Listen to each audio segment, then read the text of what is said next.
अस्सलामुअलैकुम, मेरा नाम है जासिब हाशमी और ये है हैवल F6 HEV 2025 मॉडल। और ये गाड़ी पाकिस्तान में बहुत ज़्यादा पॉपुलर है। लोगों का इस पे इस तरह से ट्रस्ट थोड़ा सा कम है कि ये चाइनीज गाड़ी है और पता नहीं कितना अर्सा चलेगी, कितना अर्सा नहीं चलेगी, क्या मसले निकालती है। बट बाय द वे ये गाड़ी पाकिस्तान में 3-4 साल से आ रही है। 2021 में ये पहली बार लॉन्च की गई थी और ये 2025 चल रहा है। तो गाड़ियाँ 4 साल से पाकिस्तानी मार्केट में हैं और मेरे ख्याल से कोई भी गाड़ी को खास इशूज़ नहीं कर रही। तो ये गाड़ी मार्केट के लिहाज से बहुत ज़्यादा स्ट्रॉन्ग हो चुकी है और इसके अलावा अपनी कैटेगरी में ये गाड़ी ओनली किंग थी काफ़ी लंबे टाइम तक। बाद में इस गाड़ी को देख के बहुत सारी और गाड़ियाँ आ गई, सेंटा फे आ गई, MG-HS PHEV आ गई, लेकिन इस गाड़ी ने SUV के साइज में हाइब्रिड का ट्रेंड स्टार्ट किया था। प्राइस के लिहाज से ये गाड़ी टोटली जस्टिफाइबल है और परफॉर्मेंस फिगर्स के लिहाज से भी ये गाड़ी बहुत तेज है और इसके अलावा लुक्स के लिहाज से मेरे ख्याल से बहुत खूबसूरत है। ये सब मैं कवर करूंगा आगे जाके इस रिव्यू में। फिलहाल अगर बात कीजिए इस गाड़ी की प्राइस की तो इसकी डिमांड 1,26,00,000 है। ये ब्रांड न्यू है, 0 मीटर है और साइकिल मोटरस्पोर्ट के पास अवेलेबल है। अगर आपने इसके बारे में कोई इन्फॉर्मेशन लेनी है तो आप दिए गए नंबर पर कॉल कर सकते हैं या फिर आप साइकिल मोटरस्पोर्ट को विजिट कर सकते हैं। हमारी 2 ब्रांचेस हैं, एक रावलपिंडी में मरी रोड पे और फिर एक रावलपिंडी में DH2 के गेट 1 के ऑपोजिट। तो खैर overall it's a great SUV and today I am going to review it.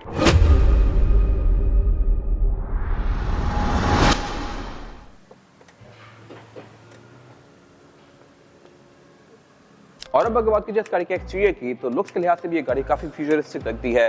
आपकी राय में ये गाड़ी ज्यादा खूबसूरत है या सेंटा फे? कमेंट सेक्शन में मेंशन कीजिएगा। सेंटा फे का डिजाइन कुछ हद तक BMW से इंस्पायर्ड है बट ये गाड़ी ऑल टुगेदर एक डिफरेंट ही लीग है। मेरे ख्याल से ये बहुत सारा खूबसूरत है। सब कुछ यहाँ पे काफी शार्प और एजी दिया गया है और इसके अलावा HEV में मोस्टली चीजें ब्लैक्ड आउट हैं। अगर बात कीजिए ग्रिल की तो ये भी HEV वाली कार में सिंपल कार से डिफरेंट है इस तरह से कि इसकी ग्रिल बम्पर में यहाँ साइड से कंटिन्यू कर रही है, जबकि सिंपल गाड़ियों में ग्रिल यहीं पे खत्म हो जाती है और उनमें बहुत सारा क्रोम आता है फ्रंट पे, इसमें क्रोम भी कम कर दिया गया है। तो ये मेरे ख्याल से एक अच्छी चीज है और ग्रिल इसकी बेसिकली गैलेक्सी डिजाइन में है। फिर हेडलाइट्स की अगर बात कीजिए तो इसमें ये 3 DRL दी गई हैं जो कि इंडिकेटर में स्विच भी करती हैं और इसके अलावा इसमें 2 पॉइंट्स दिए गए हैं अलग अलग लो और हाई के लिए। साथ ही यहाँ पे LED प्रीमियम विजन की बैजिंग दी गई है और इसके अलावा ये हेडलाइट्स ऑटोमेटिकली ऑन और ऑफ भी होती हैं डे और नाइट को सेंस करके। सेम गोस फॉर वाइपर्स, ये भी रेन सेंसिंग है और इसके अलावा फॉग लैंप ये गाड़ी LED वाले ऑफर करती है। फिर इसके अलावा इसमें फीचर्स के नाम पे फ्रंट पे पार्किंग सेंसर्स भी आते हैं और रडार भी आता है जो कि auto braking, lane departure assist, इस तरह की बहुत सारी चीजों को इनेबल करता है। वो सब मैं कवर करूंगा आगे जाके। और अगर बात की जाए इस गाड़ी की साइड प्रोफाइल की तो हैवल F6 जो HEV वाला वर्जन है उसको आप दूर से देख के पहचान सकते हैं क्योंकि इसमें ये क्रोम की फ्रिल आती है। छोटे वर्जन में ये चीज नहीं दी गई होती। फिर इसके अलावा इसके रिम ग्लॉस ब्लैक हैं और ये हैं भी 19 इंचेस के। 19 इंचेस का साइज प्राडो TXL में आता है, इवन फॉर्च्यूनर भी नहीं आता। फॉर्च्यूनर के भी 18 इंचेस के होते हैं, तो उस लिहाज से ये गाड़ी बेहतर है। और इसके अलावा टायर भी इस गाड़ी में हैंकॉक के हैं जो कि अच्छा टायर है, वो मैं कवर करूंगा आगे जाके। फिलहाल अगर बात कीजिए इसके साइड के फीचर्स की तो इसके साइड मिरर रिट्रैक्टेबल हैं, एडजस्टेबल हैं, इनमें ऑटो का फीचर भी है, ब्लाइंड स्पॉट मॉनिटर्स भी हैं और नीचे कैमरास भी हैं जो कि आपको इसका 360 डिग्री व्यू देंगे जैसा कि मैंने पहले कवर किया था अंदर। और इसके अलावा ये भी सारी नई गाड़ियों की तरह डोर के अंदर माउंटेड है। यहाँ पे अलग से आप बेशक नई वाली लैंड क्रूजर देखें 300 सीरीज, लेक्सस 600 देखें या नई वाली मर्सिडीज वगैरह देखें तो उनमें भी साइड मिरर इसी तरह बॉडी के अंदर आ रहे हैं। और अगर बात कीजिए इस गाड़ी की एब्सोल्यूट साइड प्रोफाइल की तो साइज के लिहाज से ये गाड़ी फॉर्च्यूनर वगैरह जितनी तो नहीं ऑब्वियसली, लेकिन ये स्पोर्टेज और फॉर्च्यूनर के बीच की चीज है। मेरे ख्याल से ये साइज भी डिसेंट है क्योंकि इसको डे टू डे यूज के लिहाज से यूज करना काफी आसान है। मनोवर ये आसानी से हो जाती है, तंग जगहों पे आप इसको लेके जा सकते हैं और इसके अलावा ऑब्वियसली ग्राउंड क्लियरेंस के लिहाज से भी ये गाड़ी अच्छी खासी ऊंची है कि आपको गाँव वगैरह में भी कोई इशू नहीं करेगी। फिर इसके अलावा इस गाड़ी में एंट्री और एक्सिट भी आसान है as compare to Fortuner. Fortuner ये प्राडो में आपको चढ़ के बैठना पड़ता है, इसमें आप अपनी हाइट पे जाके बैठ सकते हैं। फिर अगर बात की जाए फीचर्स की तो इस गाड़ी में पैनोरामिक रूफ आती है जो कि LX 600 में भी ऑप्शनल होती है बट इसमें दी गई है। और इसके अलावा इसमें ऊपर पे ये रूफ रेल्स दी गई हैं, साइड पे फेंडर्स में और फेंडर्स दिए गए हैं जो कि इसकी लुक को SUV जैसा बनाते हैं। और इसके अलावा इसमें फिर नीचे यहाँ पे कुछ उनकी फ्रिल्स दी गई हैं जो कि इसकी लुक में थोड़ा सा फ्लैशी टच ऐड करती हैं।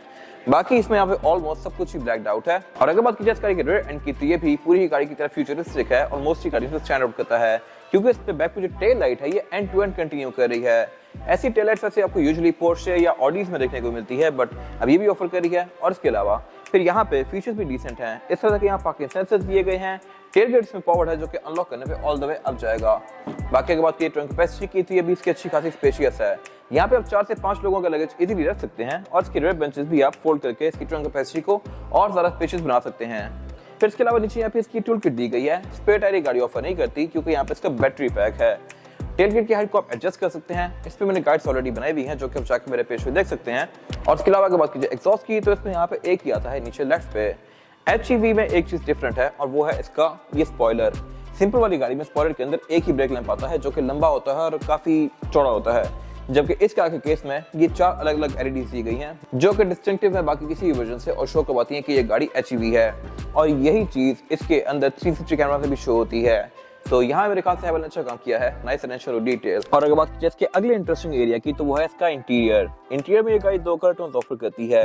एक तो ये वाली चेरी विद ब्लैक और फिर इसमें camel brown with black interior भी आता है। दोनों ही अपनी जगह खूबसूरत हैं, लेकिन ज्यादा ये इंटीरियर चल रहा है ब्लैक विद चेरी। खैर अगर बात की जाए इसके स्टीयरिंग व्हील की तो ये पूरा ही लेदर स्टिच्ड है और ये मल्टीमीडिया वाला स्टीयरिंग है भी टिल्ट एंड टेलीस्कोपिक, लेकिन इसमें एक चीज कम आती है 2.0 वाली कार से और वो है पैडल शिफ्टर। इसका छोटा वर्जन है 2.0 और 1.5 टर्बो, वो दोनों ही पैडल शिफ्टर्स ऑफर करते हैं। इसके अलावा वाइपर इसमें रेन सेंसिंग है, हेडलाइट भी इसमें ऑटोमेटिक है और इसमें क्रूज कंट्रोल भी आता है जो कि एडप्टिव है। लेकिन इसका स्टीयरिंग व्हील बहुत सारा स्मूथ है, ये चीज बहुत स्टैंड आउट करती है बाकी गाड़ियों से। इसको मैं लिटरली एक छोटी उंगली से भी घुमा सकता हूँ, ये इतना स्मूथ है। आई एम नॉट श्योर कि ये कैसे इतना स्मूथ किया गया है, बट मेरे ख्याल से इसकी फील बहुत ज़्यादा मज़ेदार है। और ऑब्वियसली ये गाड़ी स्टार्ट करते हुए भी बिल्कुल साउंडलेस है, तो इसकी एक अपनी ही स्मूथ फीलिंग आती है। बाकी इसके अलावा अगर बात की जाए मीटर की तो ये पूरी स्क्रीन है, आप इसकी थीम्स को भी चेंज कर सकते हैं। और इसके अलावा ये गाड़ी बहुत सी चीज़ें शो करवाती है आपको, जैसा कि ट्रिप्स, एवरेज किलोमीटर पर लीटर, आउटसाइड टेम्परेचर, गाड़ी की स्टैट्स। इसमें टीपीएम भी आता है, टायर प्रेशर मॉनिटरिंग सिस्टम। और इसमें हवा आप 36 रखेंगे, 36 से नीचे हुई 32 भी हुई तो ये गाड़ी एरर देती है। बाकी इसके अलावा मीटर के पीछे सारी जो हाउसिंग दी गई है मीटर की वो लेदर की फिनिश में है और प्रीमियम है। उससे पीछे डिस्प्ले दिया गया है जिसको आप एडजस्ट भी कर सकते हैं और ये भी आपको स्पीड, गाड़ी के रोड साइंस, गाड़ी की लेन वगैरह ये सब कुछ शो करवाता है यहाँ पे। और बाकी अगर बात की जाए डैशबोर्ड के सेंटर वाले एरिया की तो इसमें यहाँ पे काफी बड़ी सारी स्क्रीन दी गई है। ये स्क्रीन भी फीचर्स के लिहाज से अच्छी खासी इक्विप्ड है। इसमें Bluetooth, aux, navigation, USB, Android Auto, Apple CarPlay ये सब आता है। क्लाइमेट कंट्रोल भी इस गाड़ी का डुअल जोन है, वो भी यहाँ पे दिया गया है।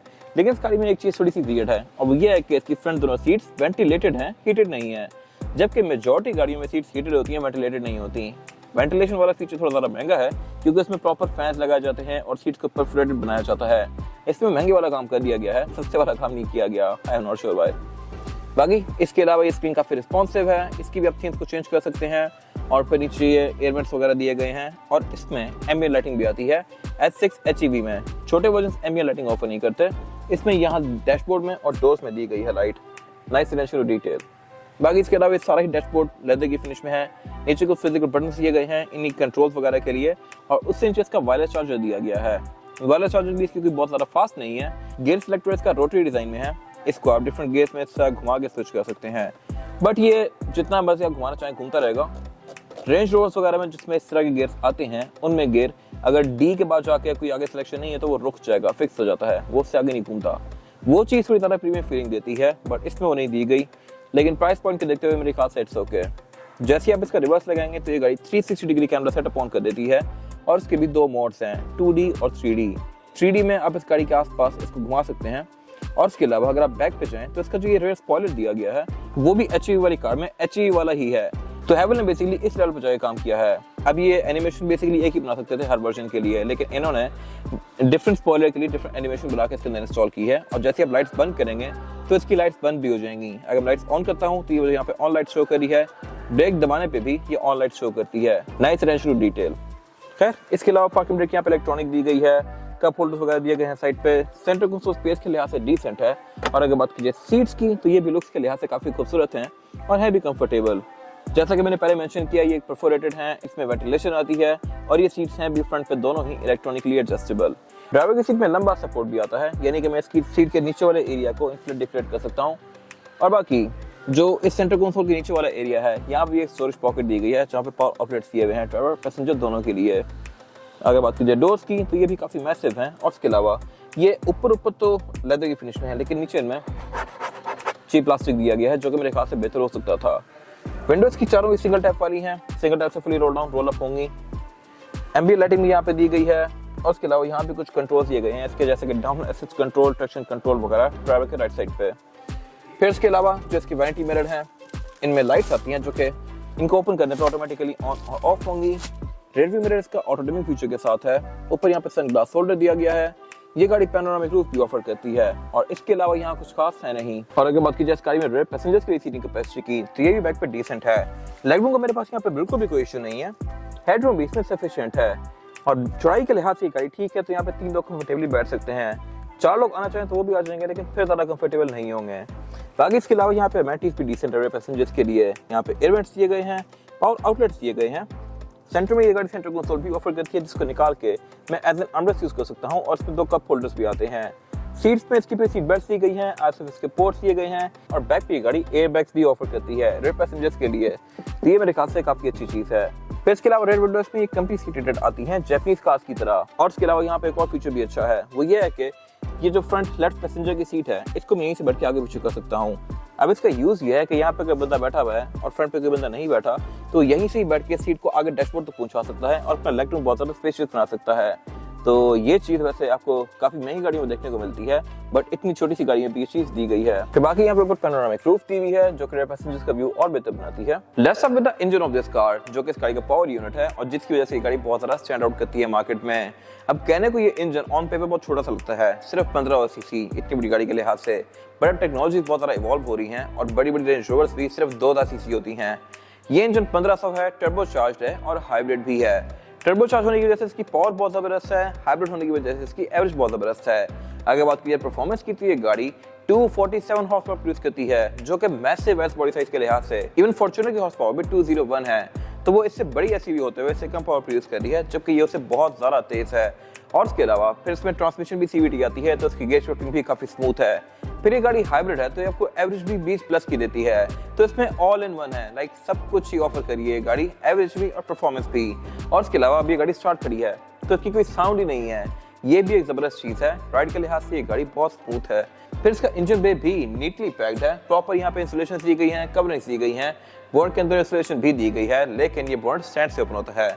अगर यहाँ हाइड्रोलिक आते तो मेरे ख्याल से अच्छी बात थी, इससे आधी प्राइस की गाड़ियां एमजी वगैरह भी हाइड्रोलिक ऑफर कर रही हैं। बाकी अगर बात की जाए करिए कंपटीशन की, तो सेंटा फे या एमजी एचएस पीएचयू वगैरह पावर के लिहाज से इससे आधी भी नहीं है, तो उस लिहाज से ये गाड़ी बहुत जबरदस्त ऑप्शन है। इसके बाद अगर बात की टायर साइज की, और टायर साइज ऑफर करती है हैवेल, यह 225, 55 और 19 इंच का रिम अच्छी खासी बड़ी बड़ी एसयूवीज में आता है, जो कि इसमें भी दिया गया है।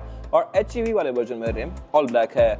यह है ग्लॉस ब्लैक, बट इसकी लुक के साथ काफी अच्छे से ब्लेंड कर रहा है।